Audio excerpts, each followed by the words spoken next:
증권 통계 시간입니다. 오늘장 전략과 더불어서 내일장 전략까지 한꺼번에 한번 살펴볼게요. 토마토 투자클럽의 김영일 전문가님 연결합니다. 전문가님 안녕하세요. 네, 안녕하세요. 김영희 전문가입니다. 네, 오늘장 흐름 정말 좋지 않았습니다. 어떻게 보셨나요?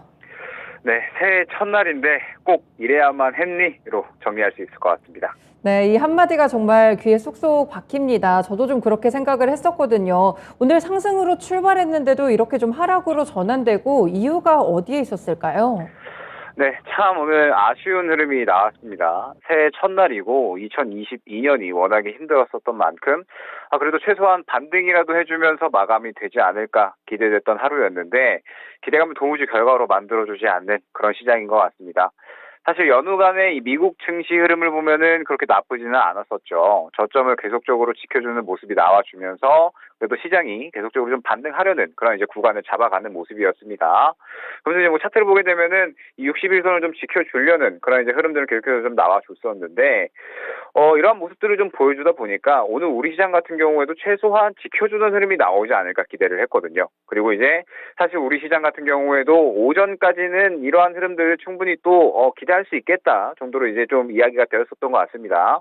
미증시에서 애플이나 테슬라 같은 이러한 기술주들이 전체적으로 반등하는 흐름이 좀 잘 나왔었기 때문에 이러한 흐름이 이제 우리 증시에도 좀 그대로 나타나 주면서 이제 뭐 삼성전자나 혹은 이제 SK하이닉스 같은 이러한 종목들에도 어느 정도 반등하는 흐름이 그대로 이제 나타났다라고 생각을 해주시면 좋을 것 같아요. 그러면서 뭐 현대차 같은 경우에는 이 IRA 관련해서 이제 전기차 보조금에 대한 내용이 좀 나오게 되면서 현대차 같은 경우에도 상당히 좀 좋은 흐름을 보여줬죠. 그러면서 전체적으로 우리 시장 같은 경우에도 기술주들이 잘 반등이 나와주면서 특히나 대형주들이 전체적으로 반등이 잘 나와주면서 지수 자체도 어느 정도는 바닥을 짚어주려는 모습을 좀 보여주는구나. 이제 시장이 좀 떨어질 대로 떨어졌구나. 이러한 이제 기대감을 충분히 오전에는 가져볼 만했었던 것 같습니다. 그런데 오후로 넘어가게 되면서 이러한 기대감을 그대로 좀 실망감으로 바꿔버린 시장이었죠. 코스피 같은 경우에는 상당히 이제 이 오전에 올라갔었던 부분들 그대로 다 뱉어내면서 이제 약한 0.4% 정도로 이제 오늘 마감이 됐고요. 그 다음에 코스닥 같은 경우에는 더욱더 낙폭을 키우면서 1% 이상의 상당히 이제 실망스러운 모습을 나타냈습니다. 아무래도 이러한 부분은 악재에 조금 더 민감하게 반응했다라고 봐야겠죠. 저번 주에 시장을 주도했었던 종목군들은 이 중국의 리오프닝 기대감에 의해서 움직이는 종목들이 대부분이었다라고 볼 수가 있었을 것 같습니다.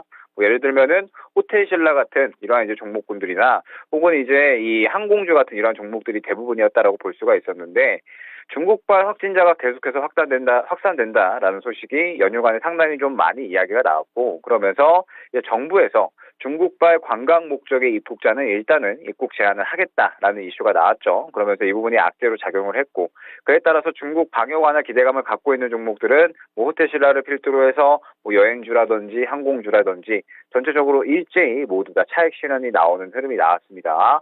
그러다 보니까는 이 코스닥 시장에서는 상당히 낙폭을 키우는 흐름이 더욱더 나올 수밖에 없었다라고 보여주고요. 그 다음에 또 러시아가 우크라이나를 향해서 다시 한번 공격을 감행했다라는 이슈가 나왔죠. 전쟁 장기화에 대한 우려감까지 시장에 겹치면서 연휴 동안에 미증시가 그렇게 나쁘지 않았음에도 불구하고 시장이 상당히 빠지는 모습을 보였고 여기에 더해서 사실 가장 중요한 부분이다라고 봐야 될 것 같습니다. 여전히 주도주가 부재한 상황이다라는 점. 오늘 이제 반도체나 2차 전지나 전체적으로 반등하는 흐름이 나오기는 했습니다.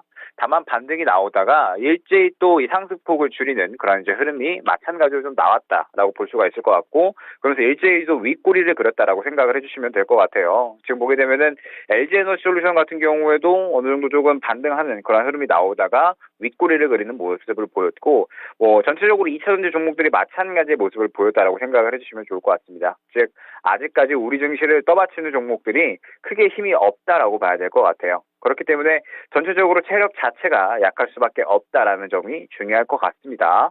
주도주가 부재하기 때문에 큰 수급이 돌기 힘든 상황에서 대형주 쪽에서 반등이 나오다가 또 이쪽에서 순식간에 차익 실현이 나와버리니까 시장이 버티지를 못하고 악재가 이제 조그만 거 하나만 나왔다 하면 이 부분에 크게 반응을 하면서 낙폭을 상당히 키우는 모습이 최근 시장에서 상당히 좀 자주 나오고 있죠. 오늘도 그러한 흐름이 그대로 나왔다 생각을 해주시면 될 것 같고 아마 이러한 양상은 1월 달까지는 계속해서 이어지지 않을까 생각하고 있습니다.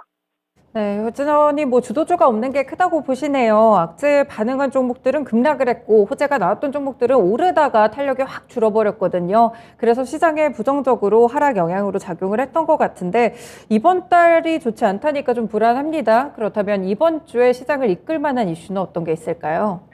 네, 뭐 여러 가지 이슈들이 있죠. 이번 주에는 CES도 예정되어 있기는 하지만 저는 그보다 조금 더 중요한 게 삼성전자의 실적 발표다라고 생각하고 있습니다.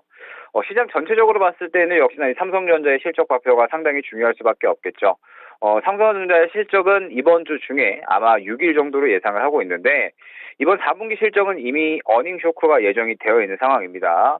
계속해서 어려움을 겪고 있는 반도체 업황으로 인해서 4분기 실적도 상당히 어려운 흐름을 가져갈 것으로 예상이 되는데 중요한 부분은 이미 이러한 좋지 않은 실적 부분에 대해서는 그래도 반도체 종목 쪽은 시장이 상당히 좀 반영을 하지 않았나 생각을 하고 있습니다. 그렇기 때문에 이번 실적 발표에 대해서 과연 삼성전자의 실적을 시장이 불확실성 해소로 보느냐 아니면은 어닝 쇼크로 인해서 추가적으로 이번 1분기, 그 다음에 2분기까지 실적 우려감 확대로 보느냐가 중요할 것 같습니다. 결국에 이제 이 삼성전자의 실적은 어느 정도 예상이 되어 있는 결과이기 때문에 시장이 이 부분을 어떻게 받아들이느냐가 가장 중요할 것 같고, 이러한 시장의 반응에 따라서 시장이 좀 더 이제 확실하게 현재 구간, 약한 코스피 2200 정도 구간이 되겠죠. 이 부분에서 바닥에 대한 지지라인을 잘 잡는지 아니면 삼성전자에 대해서 약간 부정적으로 반응을 한다라고 했을 때에는 추가적으로 조금 더 이제 낙폭을 키우면서 약간의 하단의 어떤 지지라인을 조금 더 이제 이탈하는지에 대한 이런 방향성이 나뉠 것으로 생각하고 있습니다. 네, 확실히 삼성전자의 실적이 실적에 따라서 이렇게 증시 반응에 대한 테스트 구간이 되지 않을까 싶습니다. 이미 좋지 않은 실적이 반영됐는지 혹은 뭐 추가적인 하락이 나올지가 궁금한데 사실 이제 삼성전자가 시작을 하게 되면 실적 시즌이 시작이 되잖아요. 이 기업들이 이번에 별로 좋지 않은 실적을 낼 것이란 예상들이 좀 많은데 전문가님은 어떻게 보시나요? 전체적으로 좋지 않은 실적들을 많이 결과가 나올 겁니다. 이제 이 예상되는 부분들이 결국에는 올해 경기 침체에 대한 부분들은 확실하다라고 이제 이야기가 되고 있기 때문에 기업들의 실적도 마찬가지로 이번 달에 연쇄적으로 좋지 않은 실적들을 많이 발표를 하게 될 겁니다. 그러면서 이제 삼성전자를 필두로 해서 전체적으로 좀 분위기를 잡아갈 거고, 그러면서 이제 기업들마다 실적이 좋은 종목들은 시장에서 상당히 좀 좋은 흐름이 나와줄 수가 있을 것이고, 좋지 않은 종목들은 약간의 이 실망감들이 그대로 좀 반영이 될 수가 있겠죠. 다만 중요한 부분은 역시나 이 삼성전자나 SK 하이닉스 같은 반도체 종목들이 실적이 나왔을 때, 혹은 이제 그 외 대형주들의 실적이 나왔을 때 과연 시장이 어떻게 반응을 하느냐, 이 부분이 가장 중요할 것 같습니다. 생각보다 시장이 양호하게 반응을 한다라고 하면은 그래도 이 바닥에 대한 지지라인, 바닥에 대한 어떤 심리는 확실하게 가져갈 것으로 생각이 되는데, 만약에 지금 이제 이 대형주들에 대해서 전체적으로 실망감을 느끼게 된다라고 하면은 시장이 추가적으로 조금 더 하락을 할 수 있는 폭은 있기 때문에 이 부분에 대해서 염두를 하고 어느 정도 대형주들의 실적, 그리고 추가적으로 중소형주들에 대한 실적을 지켜봐야 될 것으로 생각하고 있습니다.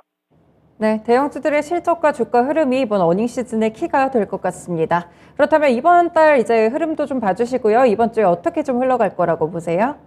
네, 계속적으로 이번 주는 역시나 가장 중요한 부분 이슈 플레이라고 보고 있습니다. 오늘 흐름을 보게 되면 대형주들이 반등이 나오는가 싶었지만 결국 주도했던 섹터는 중국 코로나 확산으로 인한 반사수 위주였죠. 제약주나 혹은 호흡기 관련주, 이러한 종목들이었는데 실적이 좋지 않더라도 차이나 모멘텀이 계속해서 확산되고 있기 때문에 관련주들이 쭉 탄력받는 흐름이 나와주고 있고요.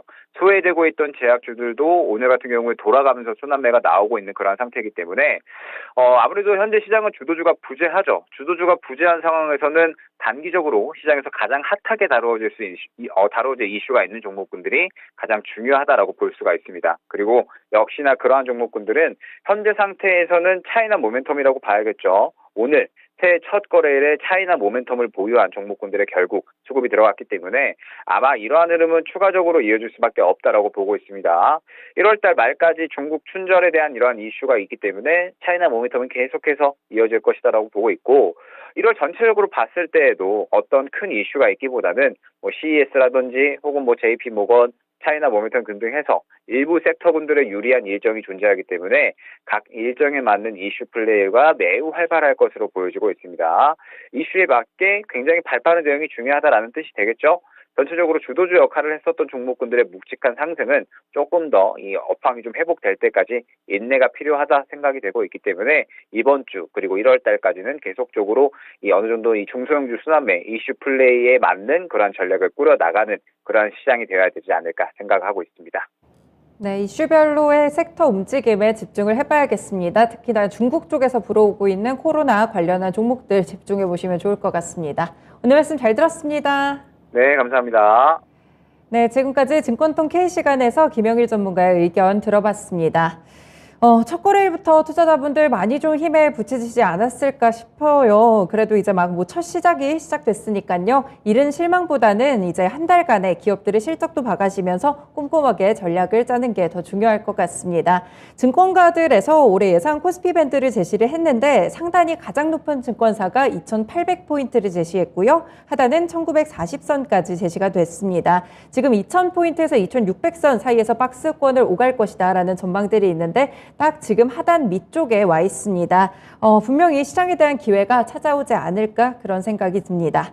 지금까지 다양한 투자 판단에 도움이 되는 말씀들 전해드렸는데요. 특정 종목의 상승과 하락을 보장하지는 않습니다. 증권은 마감통은 여기서 인사드립니다. 첫 해부터 많이 힘드셨을 것 같은데요. 그래도 새해 복 많이 받으시길 바라겠습니다. 고맙습니다.